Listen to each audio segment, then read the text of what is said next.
2028年德克萨斯，一队士兵正埋伏在树林中观察，远处一只狗被困在隔离带上，铁丝网把狗一圈一圈缠住。士兵康纳让大家不要开枪，同情心爆棚。伯顿说情报显示狗是诱饵，不能上前救助。但康纳不听劝阻，只身冒险上前救狗。在大家的掩护下，终于来到目标前。当他剪开一圈一圈铁丝后，却发现狗肚子里已经被残忍地缝入了炸药。那一瞬间，炸弹被引爆了。时间来到2099年，地点是伦敦。泰晤士河边的长椅上坐着一个衣着体面的男子，一边看着水中2个微型舰队在对轰，一边似乎在等人。这时走来一个赤足的女孩。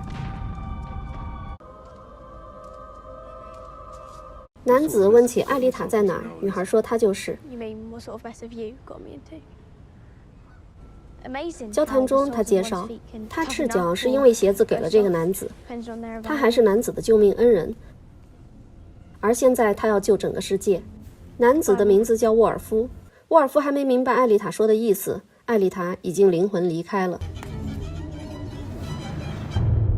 时间来到2032年，地点是南极山脉的一个小镇旁，在一所旧房子里居住着少女弗林一家。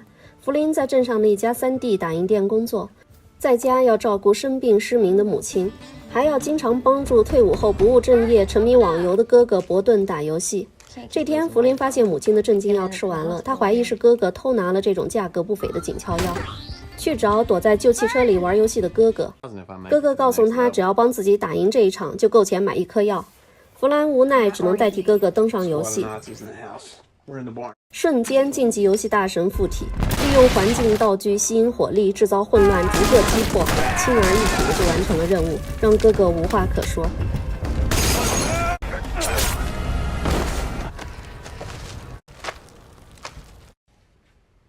You can send the money to my phone. You're welcome.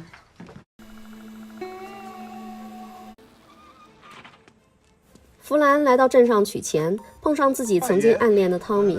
在国土局上班的汤米告诉他自己要结婚了。弗兰不善言辞地应付着，内心充满了失落。在店里上班，心不在焉地听着好友比利安聊着各种小道消息。同事把打错的新郎人偶扔进了垃圾堆，然后给弗兰送来刚打印出来的高科技游戏头盔。这是一家来自简称迪龙游戏公司的产品，收货人是弗兰的哥哥伯顿。于是弗兰代替哥哥刷眼签收了。回到家，哥哥告诉弗兰自己接受了这家公司的游戏测试工作，按游戏时间计费，只要找出游戏问题缺陷上报，就可以得到不菲的收入。母亲的要钱就不用担心了，这打动了同样喜欢玩游戏的弗林。于是弗林戴上头盔，倒数10秒，游戏开始。登陆后，人物是一个在城市街道上飞驰的摩托车手，画面触感都如亲身经历，非常真实。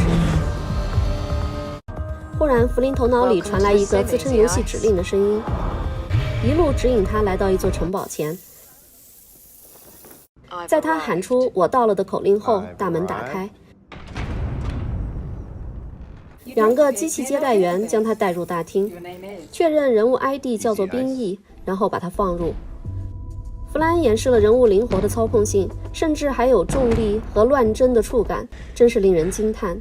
弗兰跟随指引的声音来到后院，这里正在办一场白金汉宫花园派对，是一个称为 RI 的公司庆典。弗兰收到第一个任务，就是寻找最美的那个女人，并成功地勾引她回家。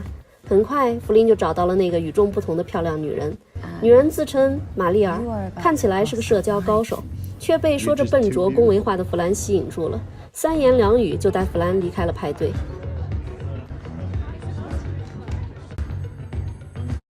在车上，2人缠绵之时，游戏指令再次传来，让弗兰从裤包里拿出药水迷晕玛丽尔，但要小心身兼保镖功能的机器人司机。果然，玛丽尔顺利被迷晕了，却被机器人司机发现了。一阵车内打斗，最终与弗兰胜利告终。随后，游戏指令指引弗兰驾车离开，进入狭窄的死路。口令我到了，墙自动打开，游戏指令的真身原来是这个墙后的一个女人。她喃喃自语道：“弗兰是他控制的第一个真人，而这个真人只能存在10年。”弗兰不理解。女人告诉弗兰，今天的游戏结束了，明天继续。弗兰醒来后，不断跟哥哥惊叹游戏太精彩了，并声称自己在游戏里绑架了一个人。但哥哥对游戏内容完全不感兴趣，他高兴的是能够通过这个游戏挣很多钱。弗兰刚站起来就感到天旋地转，哥哥安慰他，这只是游戏的副作用而已，出去透透气就好了。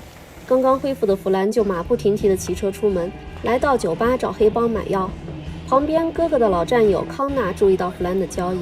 康纳在战场上失去了双腿和一只手，他驾驶着轮椅，后脚跟出了酒吧。此时弗兰把买药的钱递给阿迪，阿迪一脸坏笑地表示一颗不卖，除非弗兰陪他们玩玩。康纳上前仗义出手，双方对峙后，阿迪怂了，让手下卖1颗药给弗兰，然后转身回到酒吧。没想到进门就碰上了目睹全程的 BOSS 皮克特。BOSS 对阿迪和手下的软弱很不满，把手下教训了一顿。康纳把弗兰送到了安全的路上，才分手。到家的弗兰发现哥哥背上嵌入了某种神经控制器，他没有打扰哥哥休息，放下酒离开了。游戏的真实感让弗兰时不时就走神，母亲并没有察觉女儿的异样，如同往常一样和女儿聊天，并说药快吃完了，幸亏波顿经常拿来给自己。弗兰才知道自己错怪了哥哥。这时哥哥来找弗兰，提醒他游戏时间到了。弗兰向哥哥道歉，并向哥哥表达关心，搞得哥哥很不习惯。倒数10秒之后进入游戏，弗兰发现自己正躺在手术台上，自称操控者的女人告诉他要摘除他的眼球，换上玛丽尔的眼球。弗兰却无法停止游戏，疯狂的手术刀开始活体换眼。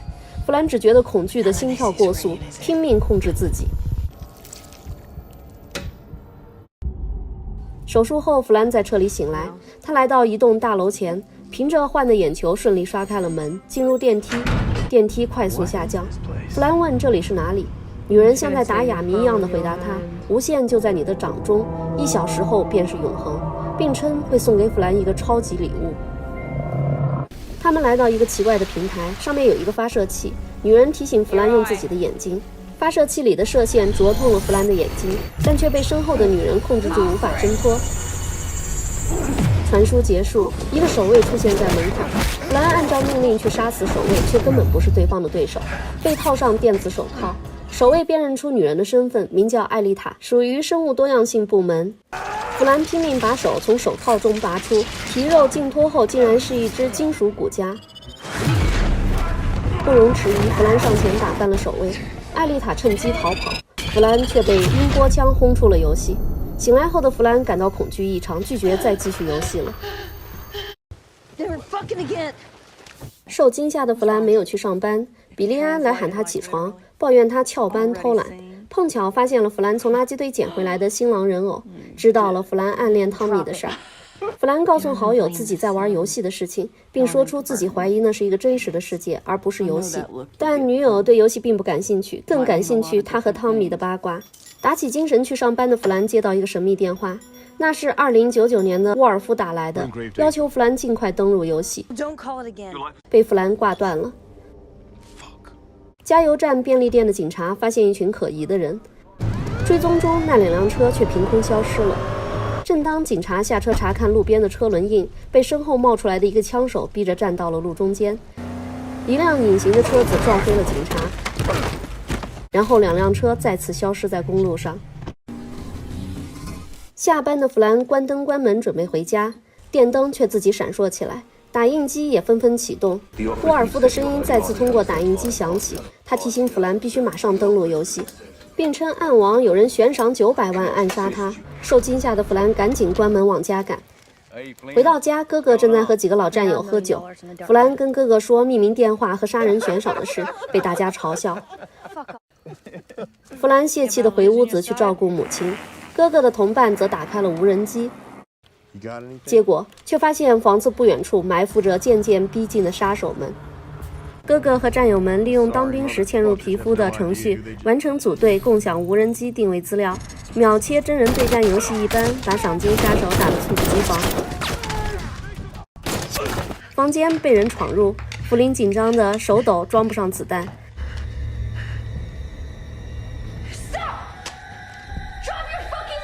杀手被及时赶来的哥哥爆头，真实世界的哥哥可没那么弱鸡。康纳也加入了战斗，杀手小队被全歼。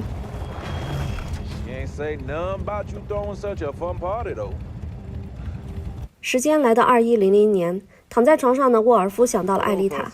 他告诉艾丽塔，有人正在调查他曾经供职的研究所，此事会带来大量的金钱。艾丽塔不屑地扭头要走，沃尔夫追上他，质问他：难道真的已经放下当年的事情了吗？这引起了艾丽塔的痛苦，同时也提起了他的兴趣。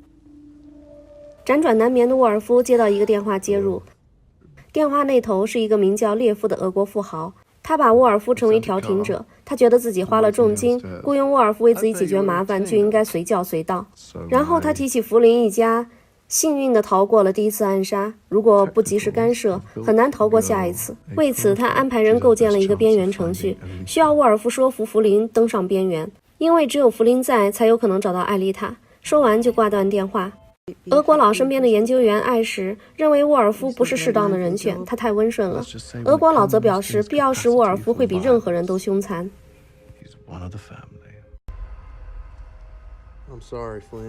弗林接通了游戏，这次弗林有了新身体。沃尔夫出现在他身边，要求弗林帮助寻找艾丽塔，因为弗林是最后一个见过艾丽塔的人。弗林更想解决自己和家人被追杀的事。沃尔夫告诉他，这并不是在游戏里，这是在70年后的伦敦。弗林通过边缘程序来到了2100年。边缘是一个实现量子隧穿的程序，一旦连线就可以远程控制未来的人物。为了让弗林相信，沃尔夫说出他母亲患有脑癌，只能活4周，并拿出了讣告。为了表达合作诚意，他们免费提供了脑癌的新药，已经发送到小镇药店打印，希望弗林能够考虑合作的事情。说完，弗林就被踢下线了。醒来的弗林在康纳的护送下来到镇上拿到药，给母亲打针的时候，弗林试探性地问脑癌的事情。母亲自知瞒不住了，于是如实相告。原来沃尔夫说的都是真的，弗林给母亲注射了新药。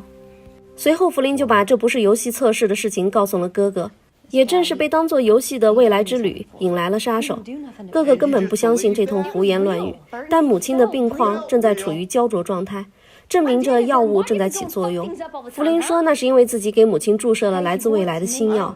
哥哥对弗林擅自做主愤怒无比，两人大吵一通，但最终还是冷静下来，决定各司其职。哥哥带兄弟们在现实中保护家人，弗林上线寻找解决办法。弗林再次上线了，位置在诺丁山的一座豪宅的花园里，豪宅的主人就是俄国佬。沃尔夫再次陪在旁边。弗林看到2条已经灭绝的塔斯马尼亚虎，在2100年已经可以利用 DNA 技术复活物种了，并且可以将野性的基因修改为宠物。弗林问其此行的目的，沃尔夫告诉他是与俄国佬和2个技术员见面，声称自己也是俄国佬的雇员。技术员是指有特殊技术的人，比如房间里那个叫奥西恩的男子，还有背上有活动纹身的艾什，他们都是时间连接人。新世界引起了弗林的好奇，沃尔夫耐心地解说，在弗林没有上线的时候，这个人物会被 AI 控制，还有休息时间，以及时间桩，也就是平行时间线等概念。俄国佬直述关键问题是寻找艾丽塔。弗林想知道艾丽塔为何那么重要。俄国佬告诉弗林，艾丽塔是在一家研究所工作，工作内容使他可以接触到弗林。他收了钱，为俄国佬开了一个进入时间桩的后门，之后艾丽塔就失踪了。这个后门很可能被人堵上，需要尽快找回艾丽塔。弗林追问俄国佬到自己的时间线去干什么。俄国佬说是因为好奇。弗林纠正道，就像游戏里的好奇吗？想必自己和家人在他们眼里只是一些无关紧要的 NPC 吧。俄国佬反问，那你觉得未来的我们真实吗？这让弗林无话可说。弗林询问母亲的药物为何没有起作用，沃尔夫解释药效需要时间。弗林希望得到更多关于自己和家人未来的信息。沃尔夫则告诉他，在双方未接触的时间点之前的记录是准确的，一旦接触之后，记录就开始混乱了，所以无法给出更多准确的信息。俄国佬再次打断，认为这已经跑题了。诸多的疑惑让弗林更加犹豫这个合作。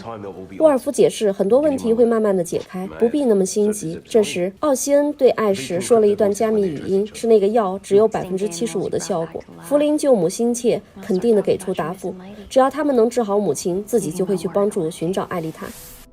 弗林下线后，俄国佬希望沃尔夫不要操之过急。这女孩现在警惕性太高，花点时间让她建立信任，才能更听指挥。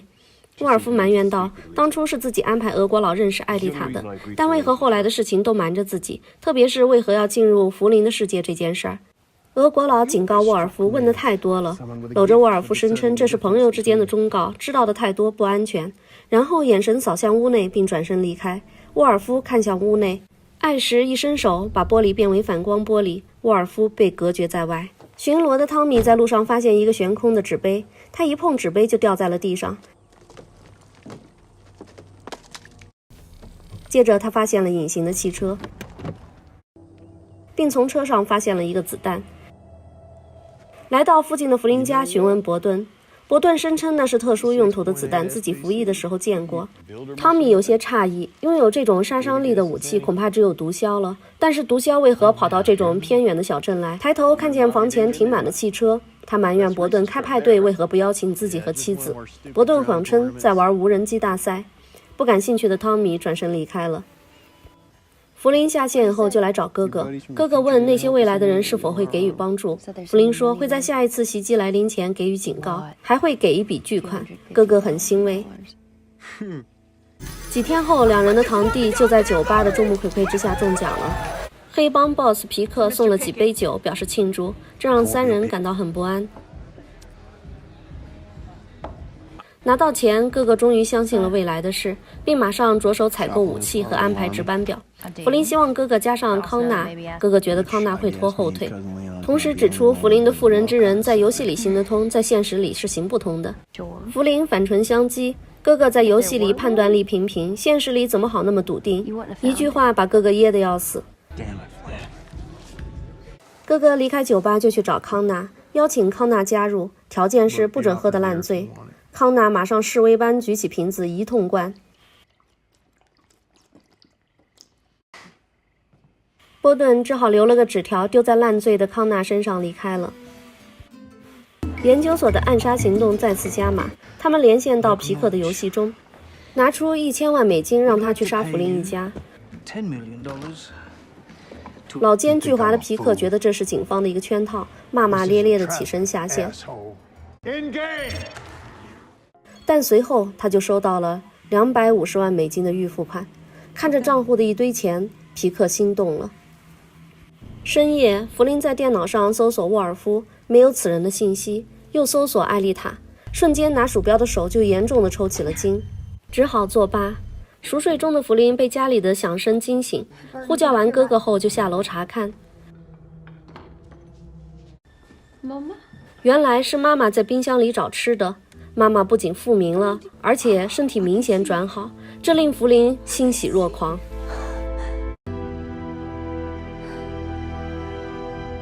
2个孤儿在等待被领养，一对来自英国的夫妻看中了女孩，女孩不舍得与男孩分开，他们只好带上男孩，但条件是给他改名字。男孩为了和女孩一起，不顾女孩反对的眼神，接受了改名。沃尔夫回忆着和艾丽塔被领养的往事。回到养父母的家，沃尔夫惊喜地听见屋里传来艾丽塔的歌声，追过去才发现是机器仆人，这令他倍感失望。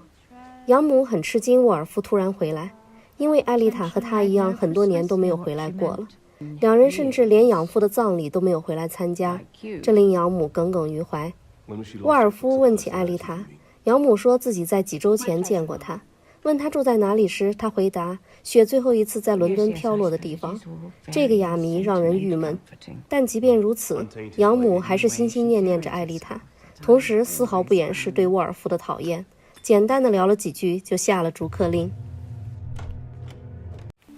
250万美金可不是一个小数目，哪怕对皮克这个毒贩来说，老婆帮皮克出主意，退钱舍不得，收钱办事又怕是圈套，所以不如先搞清楚弗林家到底发生了什么事儿，再来做选择比较好。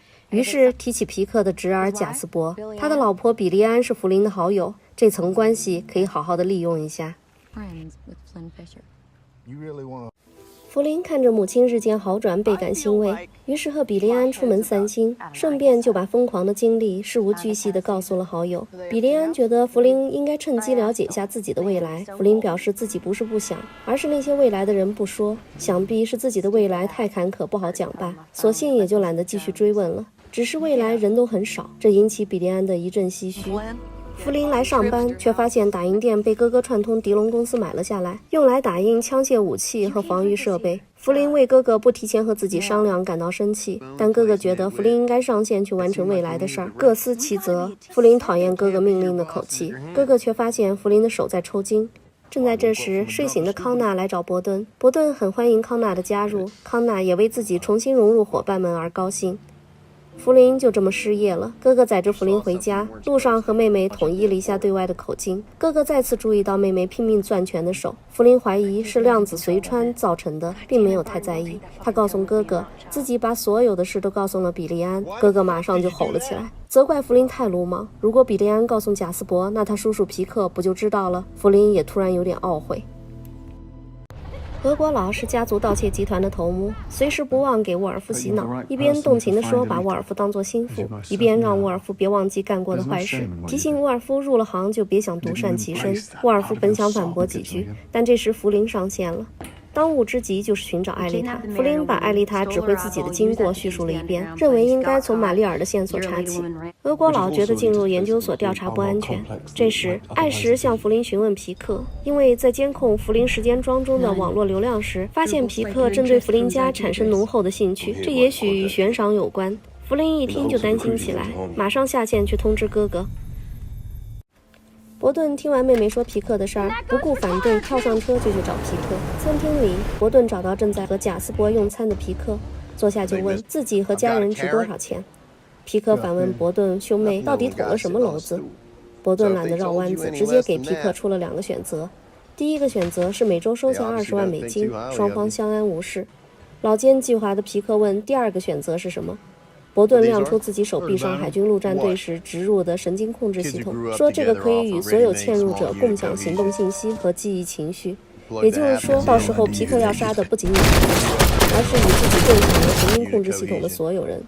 皮克恼羞成怒地表示自己不吃这一套，这个小镇永远是自己说了算。伯顿觉得有必要露一手，于是启动连线，轻轻一指皮克的酒杯，酒杯便应声而碎。原来伯顿的兄弟们正埋伏在周围护航。最终，皮克心不甘情不愿地勉强接受了伯顿的第1个选择。2人的谈判被买午餐的汤米碰见了。皮克把收钱的事儿交给了贾斯伯，老婆比利安发现了包里的钱，心里疑窦丛生，让老公调查告诉自己。贾斯伯开车到叔叔的毒品工厂送钱，叔叔把钱倒在桌上，他告诉贾斯伯钱是弗林兄妹给的。贾斯伯有些吃惊，叔叔拿了一叠钱给贾斯伯，让他去暗中调查弗林兄妹。弗林回到2100年时，正坐在沃尔夫的车子里。他们绕着白金汉宫周围的街道逛，希望能帮助弗林想起点什么。在一个路口，弗林有些模糊的印象，但记忆稍纵即逝。2人就地下了车，寻找蛛丝马迹。沃尔夫顺便教给弗林如何用手势将2人连线共享。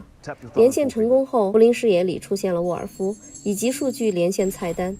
沃尔夫告诉他，连线共享的不仅仅是视觉和听觉，而是全部的感官，这令弗林惊叹不已。连线好，2人就分头行动。弗林刚走出几步就被机器警察盯上了。原来所有的替身都有固定的程序轨迹，被弗林操控的替身偏离了固定轨迹，所以被机器警察发现。沃尔夫赶过来解释说，现在是有远程访问权限的朋友在控制。机器警察表示没有查到访问许可。沃尔夫灵机一动，即兴表演了一场求爱大戏，当众表白加热吻，让弗林小鹿乱撞。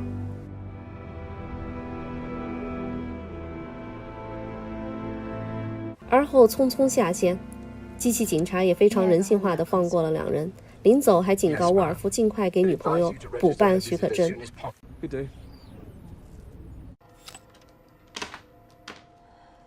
下线后，满腹心事的弗林向哥哥询问嵌入神经控制系统的感觉。哥哥说，这东西需要训练才能掌握，否则和别人共享时会有恋爱的感觉，这种感觉被称为神经漂移。弗林恍然大悟，怪不得今天对沃尔夫有异样的感受。研究所的光头女把负责追杀任务的丹尼尔喊来，询问进度。丹尼尔说，只查到艾丽塔和格雷斯是校友，关系很好。至于艾丽塔的下落以及弗林一家的清除任务，都还在进行当中。光头女又问起了艾丽塔的资金支持，丹尼尔说，只查到来自盗贼家族，但具体哪一家还不知道。丹尼尔的进度让光头女非常不满意，她威胁丹尼尔再没有点成绩就送他下地狱，吓得丹尼尔唯唯称是。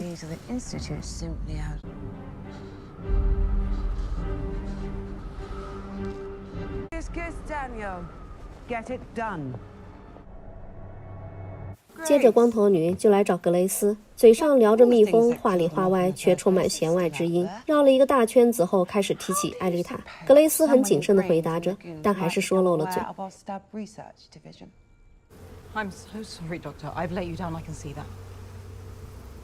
光头女在茶里放了药，把苦苦哀求的格雷斯杀死了。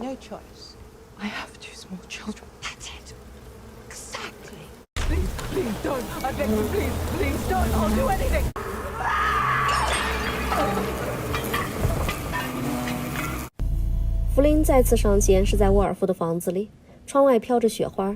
沃尔夫说自己正在猜艾丽塔留下的一个谜语。弗林提醒他 ，Snow 会不会是人的名字？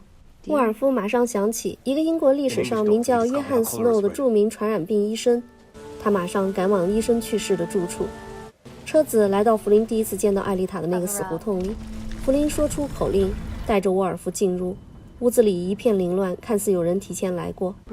弗林发现一台和自己家里一样的破钟，沃尔夫按照弗林家的时钟停摆的时间拨动了指针，打开了一扇密门。这是弗林换眼球的房间，两个医生打扮的替身倒在地上，因为长久没有充电被遗弃了。沃尔夫从替身身上取出了储存器。弗林在旁边惊讶地发现了一个自家的微缩模型。沃尔夫又从水池里发现了一个植入式的追踪器，怀疑是艾丽塔从自己身上取出的。正当两人要离开，出口被音波枪炸开，丹尼尔带着一个打手走进来，一枪就把弗林轰倒。他告诉弗林，现在受到的伤害会留下后遗症，说完又补了一枪。被打手控制住的沃尔夫拼命挣脱，吸引了丹尼尔的注意。弗林趁机开始反击，终于擒住了丹尼尔。弗林询问为何要追杀自己，丹尼尔说因为弗林拿了重要的东西。当弗林想追问是什么东西时，光头女远程连线杀手站起来挥刀砍向弗林，被弗林躲开，杀死了丹尼尔。失败的光头女咬牙切齿。时间来到2075年，在一片废墟般的世界里，幸存的沃尔夫和艾丽塔是躲藏在废弃车里的流浪儿。在这个小团体里，沃尔夫经常因为找不到食物而被排挤，艾丽塔总是维护他。车外出现分发食物的车辆，食物的短缺让大家明知外面是陷阱，却依然抱有一丝侥幸心理。出去一探究竟的工作被交给了沃尔夫。沃尔夫为了证明自己，不顾艾丽塔的阻止跑了出去。艾丽塔也跟了出去，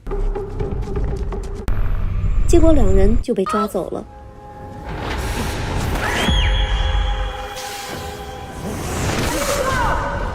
沃尔夫从记忆回到现实，俄国佬拿着找到的植入物和2个身份芯片，他告诉沃尔夫，植入物带有提升免疫的效果，艾丽塔没有他活不了多久，而且2个身份芯片也无法查到边缘人的所在地，他们的加密破解不了，所以线索断了。弗林的手抽筋越来越严重，眼球也开始莫名出现淤血。这时汤米突然到访，询问伯顿是否有麻烦，表示自己一身便服，就是以朋友的身份来帮忙的。伯顿一口就拒绝了，弗林只好跟着撒了谎。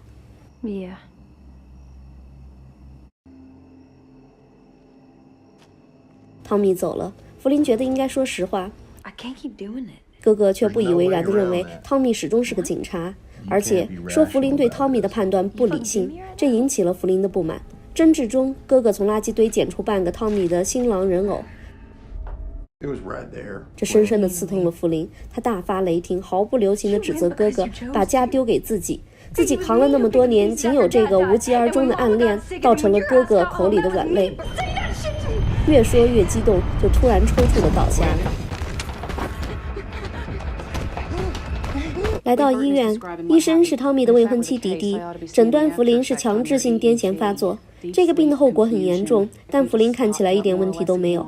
然后问起弗林最近的状态，哥哥解释说是因为弗林在玩游戏。迪迪要求弗林马上停止游戏，并询问这家游戏公司的电话，说自己得了解一下这个会引发严重疾病的游戏产品。两人回到家，哥哥来向妹妹道歉。妹妹说不需要道歉，因为对未来的探知让自己对现在发生的事情没有那么在意了。哥哥出来以后就和兄弟们商量，他想戴上头盔到未来看看，到底是什么伤害了弗林。堂弟坚决反对。这时旁边的康纳提出让自己去，还可以重新体验一下四肢健全的感觉。光头女博士把丹尼尔的记忆注入了研究所最新版的机器人身上，复盘那日的密室激战，发现了沃尔夫与艾丽塔的姐弟关系，以及俄国佬盗窃家族，并找到了俄国佬居住的城市。他准备亲自出马。俄国佬的老婆似乎对沃尔夫很感兴趣，而且对俄国佬丈夫并不忌惮。逮着机会就挑逗沃尔夫，然后干脆打开音乐贴身热舞。俄国佬在一旁偷窥，心生不满。这时光头女博士到访，直言俄国佬偷了研究所的东西，被俄国佬否认得干干净净。光头女开始威胁，声称如果俄国佬敢打破新世界的秩序，研究所会和政府合作，利用 DNA 技术让他身败名裂。到时候即便是盗贼寡头集团也会放弃他，这是有前车之鉴的。说完就起身告别，临走时让俄国佬想清楚。光头女走后，俄国佬低头发现沾有自己唾液的茶杯没了，瞬间脸色煞白。康纳替代弗林上线，一旁的艾什顿觉异样，忙呼叫支援。正在热舞的沃尔夫忽听楼上打斗声，只见弗林替身从2楼直接跳下来，拔腿就奔大门跑去。艾什赶紧启动程序把康纳踢下线，但康纳锲而不舍地要求再次上线。沃尔夫则黑进弗林的家庭录像制作的仿真游戏里，看着弗林兄妹的童年，沃尔夫说自己有个姐姐，那就是艾丽塔。弗林有点意外，接着他告诉沃尔夫，自己查到一个和俄国佬名字相似的一家人，前几周被黑手党灭门了。沃尔夫说出自己此行的目的，希望弗林上线，承诺自己会帮他查清楚上线引发癫痫的事儿。离开后，沃尔夫就直接来找俄国佬，把俄国佬家族被灭门的事儿告诉了他。谁知俄国佬丝毫不感意外，因为这就是他指使人干的。他告诉沃尔夫，访问时间桩的目的不就是为了给自己谋利吗？比如做一做新药的人体试验，或者永绝后患什么的。说完就送客了。弗林找哥哥讨论自己再次上线的事，哥哥提醒弗林不能再任人操控了。讨论后决定用反其道而行之的方法摸清游戏规则，从而把握主动权，然后给哥哥和康纳各弄一个替身。商量好，弗林再次上线，直接问艾什提出2个复制人的要求，然后就直接向大门走去。艾什紧跟上弗林，并连接奥西恩把弗林踢下线。但是这一次弗林是有备而来，打印店的2个小哥都是程序高手，开始了一场与未来的连线对战。几个回合，弗林被踢下线又重新上线，最终无奈的艾什只能说出一个秘密。他们来到了墓地，沃尔夫也赶到了。在这里，艾什告诉弗林，在2032年和2100年之间有一个世界末日，2039年就是起点。开端是针对北美电网的黑客攻击，导致全面停电。停电成为全球常态。2041年，腺状病毒大流行，它被称为血之瘟疫，专门攻击人类的内脏。接着就是环境恶化，干旱、饥荒和抗生素失效，地球人口锐减70%。然后是恐怖分子引爆了美国的核弹井，一切变为废墟。而这个核弹井就在弗林家附近。鲍勃收到一个包裹，拆开里面有一个奇怪的手握装置和一个手机。当他拿起手握装置轻轻一抠，响一龙的响声后，墙上的壁橱门和里面所有的东西都碎了。接着电话响起，鲍勃拿起电话，对方直接揭穿鲍勃的杀手身份，明码实价地要求他去杀一个人。鲍勃直接挂掉了电话。丢下手机的鲍勃马上翻出一袋子假护照。这时电话再次响起，这一次是身上的私人电话。鲍勃迟疑了一下，拿起了电话。同一个人的声音响起，声称一笔预付款已经打到他的账户，要求他去杀一个人。鲍勃锲而不舍地否认着，称对方打错了，但却没有挂电话，因为对方直接提到了鲍勃的爱女，不仅知道他的住处，还威胁让鲍勃的老友去杀死他，最终逼得鲍勃就范。弗兰克一家正在快乐地玩着保龄球，一个漂亮的进球让他觉得青春焕发，转过身却看见老熟人来访，瞬间脸色煞白，自知今天无法善了了，于是上前点了2瓶酒并排坐下，感叹多年不见，岁月催人老。鲍勃扭头看了看弗兰克的3个儿子，告诉弗兰克自己的女儿也这么大了，如果弗兰克没有打扰他，那么今天自己也不会来。弗兰克赶紧辩解，是那个神秘电话要求的。这时弗兰克的3个儿子也发现了这个不速之客，直接打断2人的聊天，伸手要送客。鲍勃起身对弗兰克遗憾地说，自己曾经把他当亲哥哥一样的敬重。话声一落，枪声四起。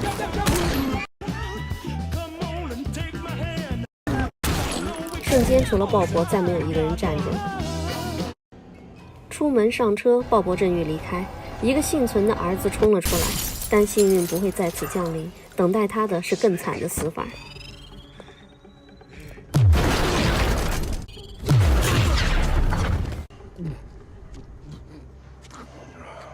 Could have just stayed inside, son, you know.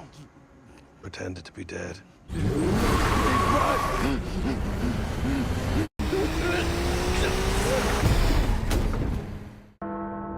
在艾丽塔失踪前1年，他曾经到研究所找过格雷斯，这是2人闹翻后的第一次面对面。格雷斯对艾丽塔又爱又恨，他告诉艾丽塔，自己依然记得当初那个分手的纸条，而现在自己有了丈夫，还有了2个孩子，这让艾丽塔颇感意外。这对曾经的恋人一起来到酒吧，格雷斯对艾丽塔依然念念不忘，但是艾丽塔表示一切已经成为过去。格雷斯诉说2人的分手对自己打击很大，并且说艾丽塔喜欢玩微缩模型是因为缺少秩序和控制感。艾丽塔否认这种说法，她表示自己只是想从模型的人偶身上了解当事人的想法。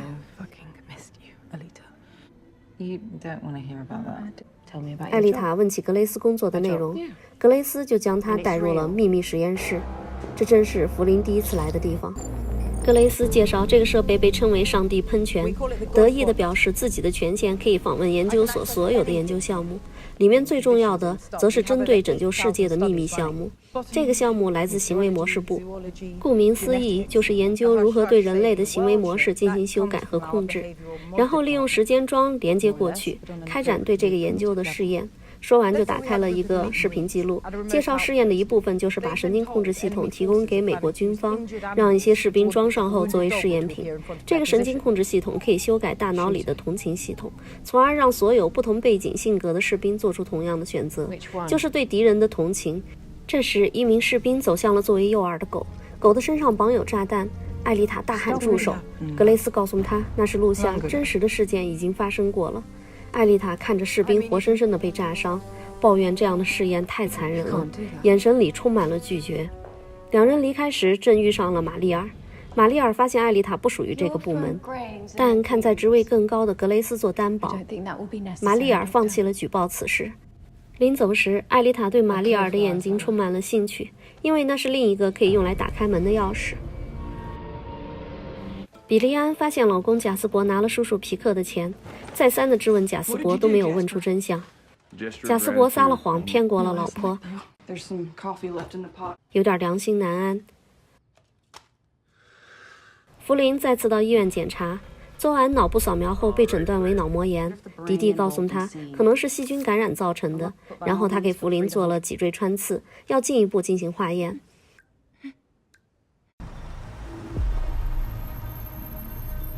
鲍勃来到弗林从医院回家的必经之路上，在给女儿打了电话告别后，把音波枪放在车头，假装抛锚。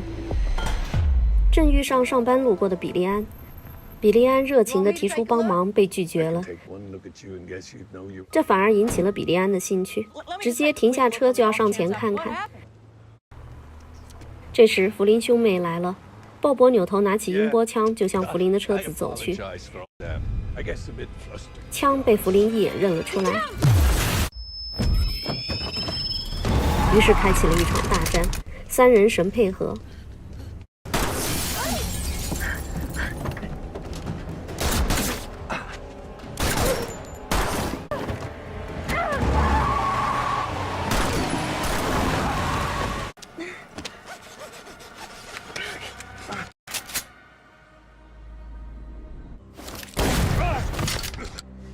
比利安的及时补枪抓住了鲍勃。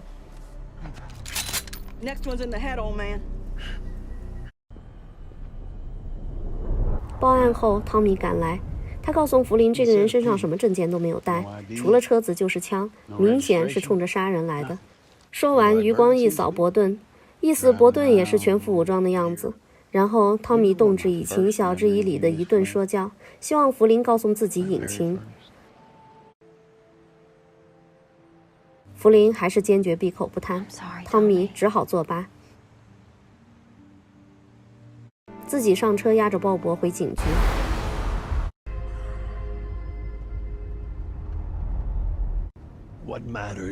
路上，鲍勃想要用钱买通汤米，忽然车子被一辆隐形汽车撞翻。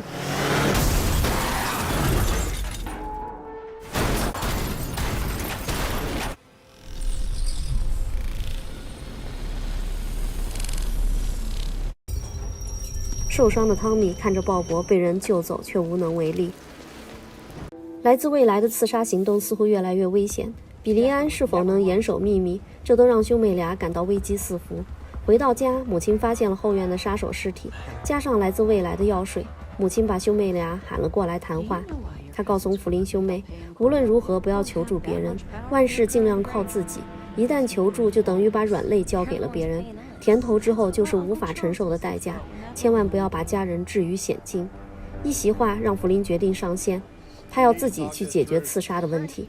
怒气冲冲的弗林一上线就质问沃尔夫为何没有警告这次刺杀，现在事情闹得人尽皆知，然后质问沃尔夫是否故意利用神经漂移让自己动情，导致自己对其产生了信任。沃尔夫郑重地告诉弗林，自己不会辜负他的信任。沃尔夫带着弗林来到研究所外，他努力劝阻弗林不要去，说自己以前一时冲动杀人的事儿，这件事儿成为自己一个污点，虽然当时看起来是正义的，但最终没有说服弗林，弗林还是去了。大厅里，光头女博士迎面而来，弗林当面要求他停止对自己和家人的刺杀。光头女博士要求弗林把偷走的东西还回来再说。弗林生气地说自己什么都没有偷，何况那个替身已经死了，自己也带不走任何东西。如果不能停止对自己家人的伤害，那现在就来单挑吧。光头女大笑着，这只是一个替身而已。弗林才不管那么多，伸手就打，几个来回就把光头女压在身下。他告诉光头女，下次就不会是替身那么简单了。说完就把替身送上路。鲍勃醒来，正坐在皮克的豪宅里，夫妻俩正一唱一和地聊着天儿。皮克端上一盘亲手制作的牛排，充满戒心的鲍勃抓起餐刀直刺过去，瞬间被脖子上的项圈电击倒地。自知受困的鲍勃再也不敢造次，假装顺从。等到皮克离开，只剩下皮克老婆独自在家时，抓住机会制造混乱，成功逃脱。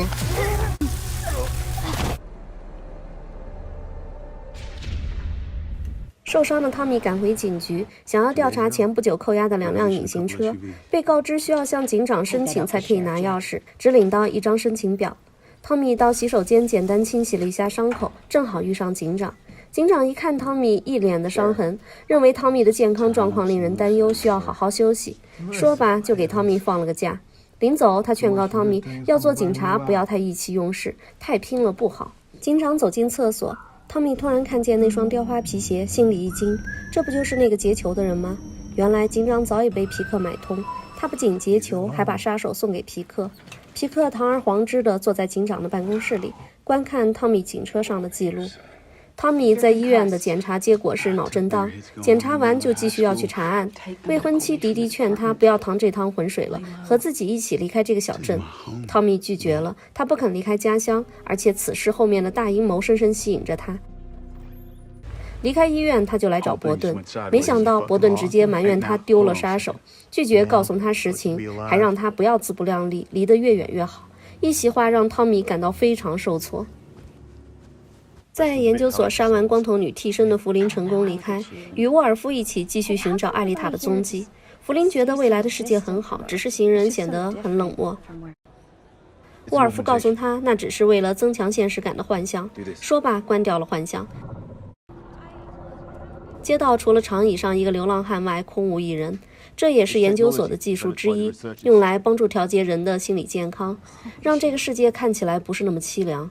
甚至那些漂亮的高楼，除去幻象后，都是还未修复的废墟。在揭露了这个真实的世界后，沃尔夫拿出从密室的替身上找到的芯片，说自己找到了制造这2个替身的装配工，现在去拜访一下，找找线索。弗林提起光头女，说自己拿走了研究所的资料。艾丽塔曾让自己的眼睛在研究所里受到灼伤，这会不会是借此把数据下载到时间桩呢？沃尔夫表示有可能，真相只能找到艾丽塔才能解开。两人来到一家肉店，沃尔夫说出暗号，装配工警惕地否认了。弗林灵机一动，假意上前恭维装配工的手艺，声称自己和人打赌，如果能提升自己这个替身，就可以赢得一大笔钱。重金诱惑之下，装配工露出了真身。当他提出可以为弗林的替身装配配件时，弗林说要换真人的眼睛。这句话让装配工大惊，当场就翻脸起了杀心。可惜两人都不是弗林的对手，几个回合下来就败下阵去。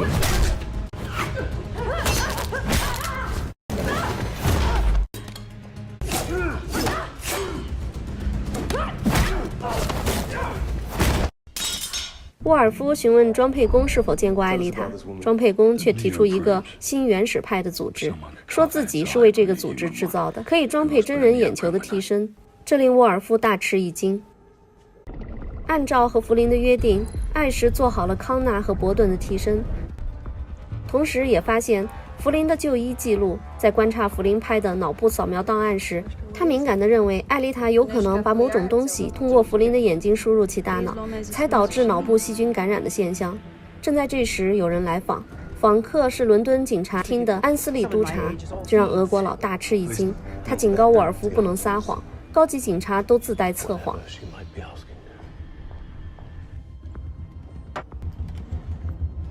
安斯利督察此行的原因是调查研究所安全管理丹尼尔之死，沃尔夫是头号嫌疑人，但更重要的是他想知道杀人事件背后的原因。看着沃尔夫和俄国佬都没有要坦白的意思，督察直接提出要见事件的替身以及其控制者。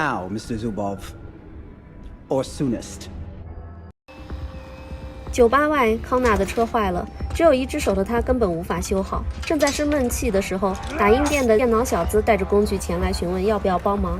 在康纳的询问下，承认自己是未来世界通知他过来的。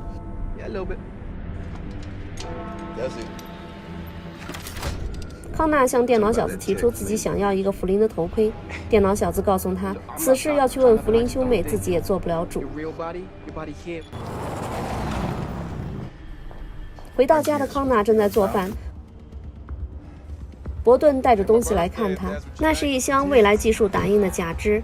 康纳对假肢不感兴趣，他更希望去未来拥有真的身体。正当伯顿打算离开，电话响起，两人匆匆赶往打印店。来自未来的召唤，康纳、伯顿、弗林三人匆匆上线。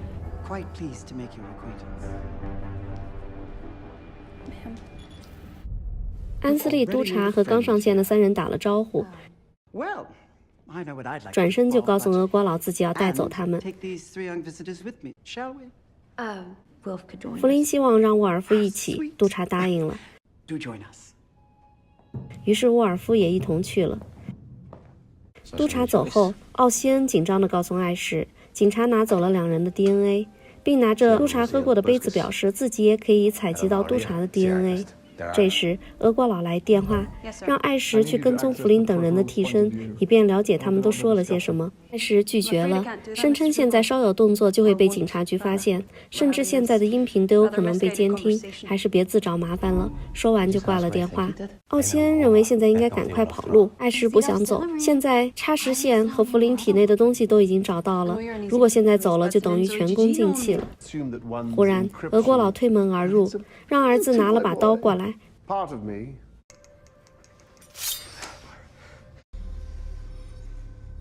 威胁艾什说出他的秘密。危急时刻，艾什不得不坦白，两人的目的是插实线和弗林脑里的东西。在俄国佬的追问下，他承认盗取这2个东西是要交给新原始派。俄国佬划伤了奥西恩，警告两人不许再耍花招，否则后果自负。安斯利督察把弗林等人带到被称为动物园的警察厅培训中心，声称此地不会被研究中心和盗贼家族监视和干扰。他让美女助手带伯顿和康纳去做个爬楼闯关的小测试，测试难度定为8楼。他伸手一挥，一座大楼平地而起。美女助手向两人介绍，杀死1层敌人才能进入下一层，每一层的人数是按6的倍数递增，敌人是由仿生机器人扮演。3人开始了一场机器人大屠杀。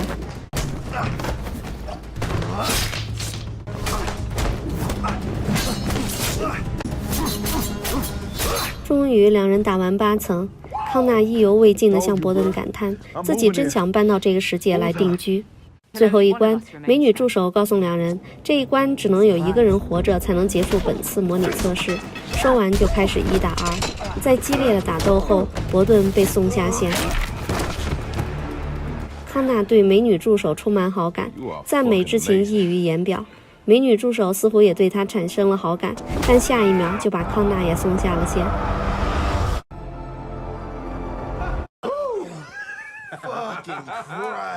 安斯利督察告诉弗林，警察厅有个被叫做姨妈的资料分析终端，姨妈所记录的督察所在的时间线里，康纳4肢健全，弗林嫁给了汤米。这个记录表示，研究中心至少在弗林登陆边缘之前10年就开启了时间桩。现在的弗林是处在该时间桩之后的时间分支里，在这2个时间线之间已经出现了无数次的插时线。末日头奖被研究中心加速推动。弗林警惕地追问，督察的时间线里是否发生了美国德州战争和退出联邦的事件？督察表示发生过了，不同的是，军人身上植入神经控制系统的技术要比弗林的时间线晚10年。在这个时间线，伯顿在战争中死了，还有一个时间分支里，弗林死了。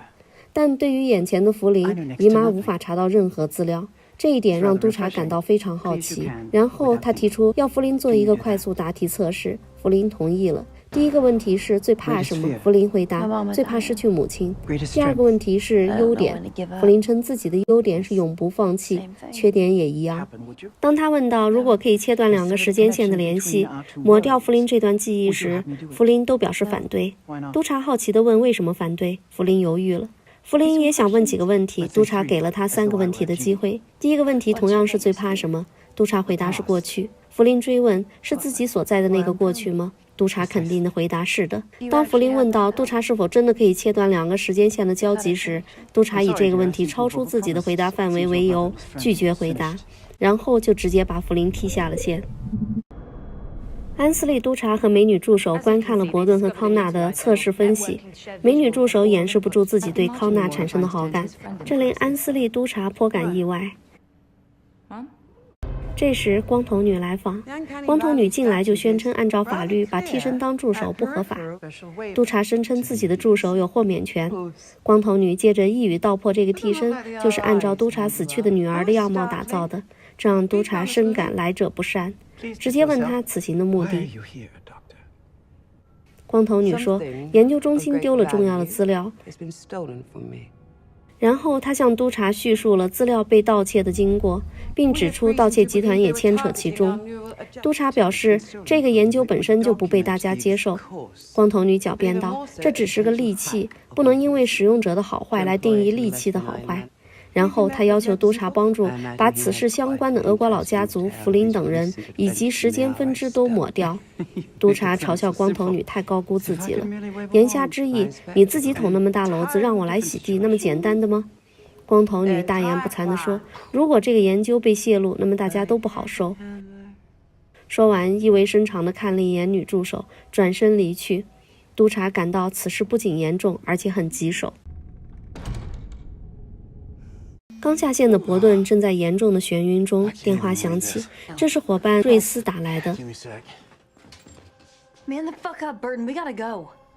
原来在福林三人上线后，福林的母亲忽然又失明了。负责看家的瑞斯带他去医院，逃出来的杀手鲍勃尾随其后。来到诊所后，鲍勃假装受伤求医，偷袭了放松警惕的瑞斯。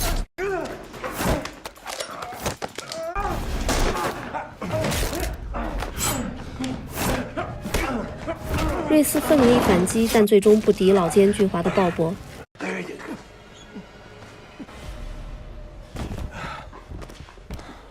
鲍勃杀死瑞斯后，控制住了弗林的母亲和弟弟，用瑞斯的手机发信息给弗林兄妹，要求他们速来，但信息里的用词引起了弗林兄妹的怀疑。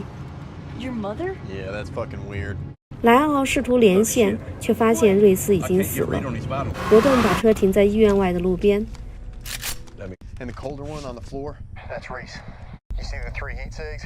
莱奥连线控制死去的瑞斯做动作，吸引了鲍勃的注意力。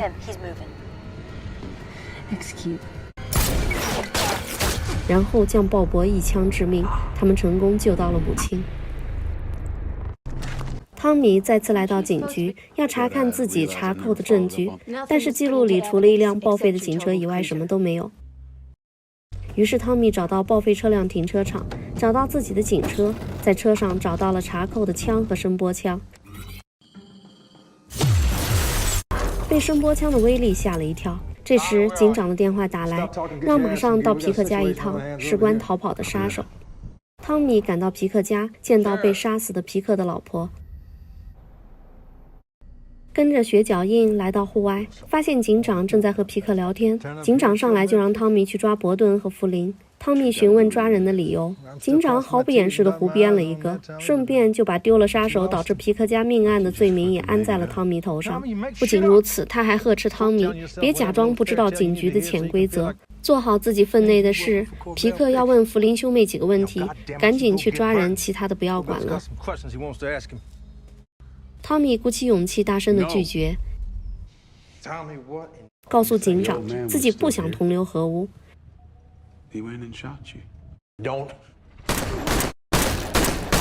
于是拿出鲍勃的枪把警长干掉了，然后转向皮克。皮克还想拉拢汤米，拉拢不成又拔枪反抗，被汤米用声波枪一枪打晕。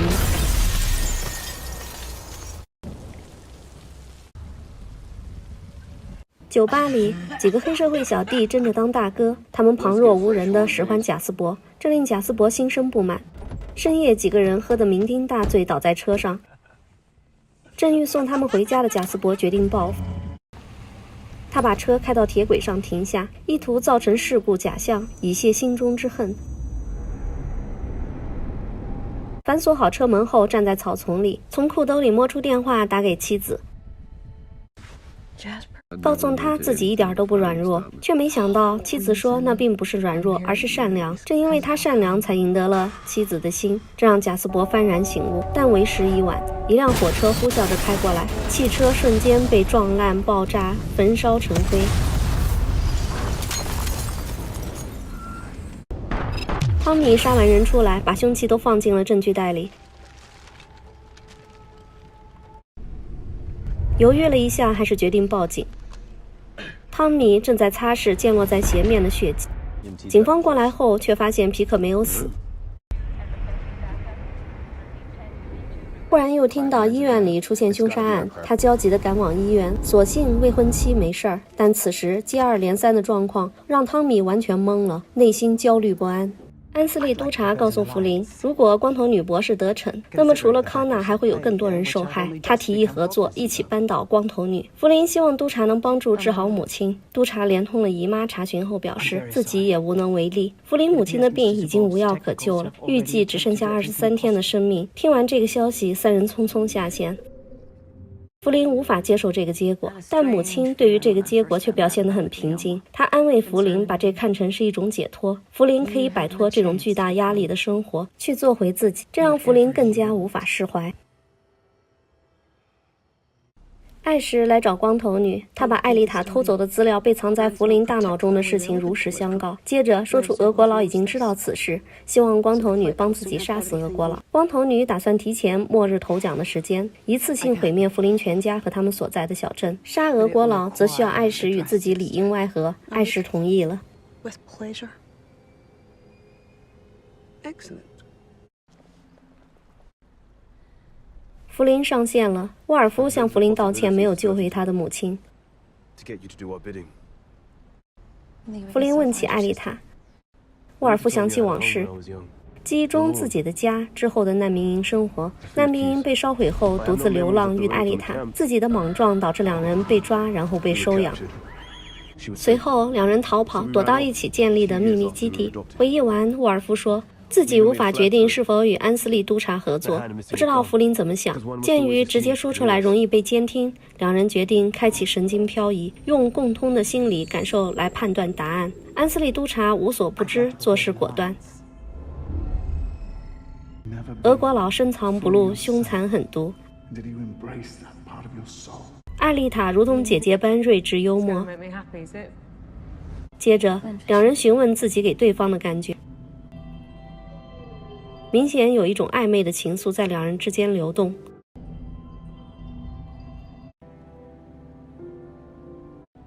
忽然，弗林问起沃尔夫，他和艾丽塔儿时的秘密基地在哪里？这个问题令沃尔夫恍然大悟，艾丽塔大概就躲在那里。于是两人匆匆前往。在公园里，弗林关掉幻象。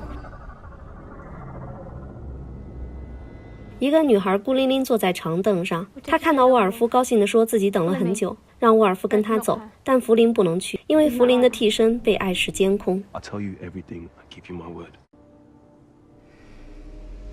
弗林不得不下线，女孩带沃尔夫来到曾经的营地旧址。艾丽塔出现在他身边，她告诉沃尔夫，植入物会压抑大脑的记忆。自从自己取出以后，想起了很多事情。沃尔夫说，如果没有植入物，会导致死亡。艾丽塔表示不屑，她告诉沃尔夫，在这片土地下埋着难民营里的成千上万的人，包括沃尔夫的家人。说罢，就让替身挖出一个白骨递给沃尔夫。这一切都是盗贼集团干的好事儿。俄国佬的父亲正是参与者之一。为了避免难民营的疾病流传出去，他们就开始驱赶屠杀所有人。在短短2周不到的时间里，杀了500万人。他们之所以要给人安装上植入物，是因为他们害怕真相大白。说罢，走来一群一无所有者。艾丽塔说自己正在召集他们。弗林从汤米处知道，最近有人预谋炸毁附近的美军导弹发射机。汤米怀疑弗林兄妹参与其中，弗林表示自己不知道。接着就赶回家，匆忙上线。他追着艾什寻找沃尔夫，并说出导弹发射基地的事儿。艾什则把所有实情告诉了弗林，这让弗林大吃一惊。他知道光头女博士明显要毁掉自己和故乡所有的人。于是弗林找到安斯利督察，告诉他光头女博士要毁灭自己的世界，现在唯一的方法就是开启另一条插时线，以避开光头女的毁灭行动。安斯利督察答应帮忙，但机会很渺茫。研究中心有一个秘密地点，在那里开启了大量的插时线通道。这个秘密地点就像坐标一样存在，那里的看守和弗林一样都是远程登陆控制者，弗林只能独自搞定他们。说罢就把弗林送了过去。在一栋大楼前，弗林轻松搞定一个清洁工。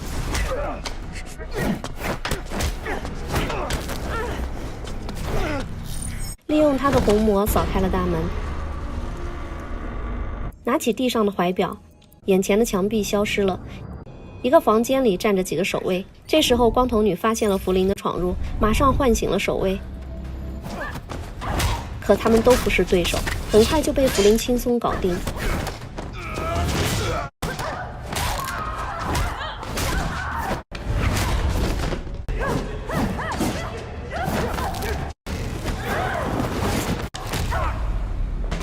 弗林把怀表放在时间桩上，上面出现无数条插时线。弗林伸手点向2032年那条插时线。光头女通过一个守卫警告弗林，自己一定会找到弗林，并让他付出代价。弗林不屑地说自己表示怀疑，说完就在2032年的插时线上点开了一条新的插时线，然后把怀表捏碎，毁掉了怀表所代表的坐标。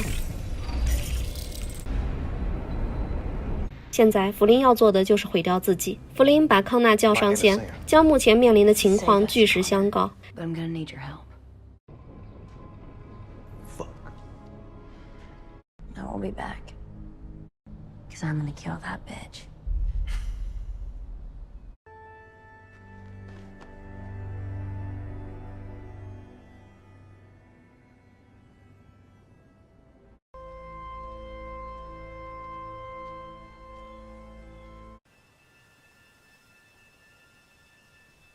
然后让康纳把自己击毙。 10, 9, 8, 7, 6.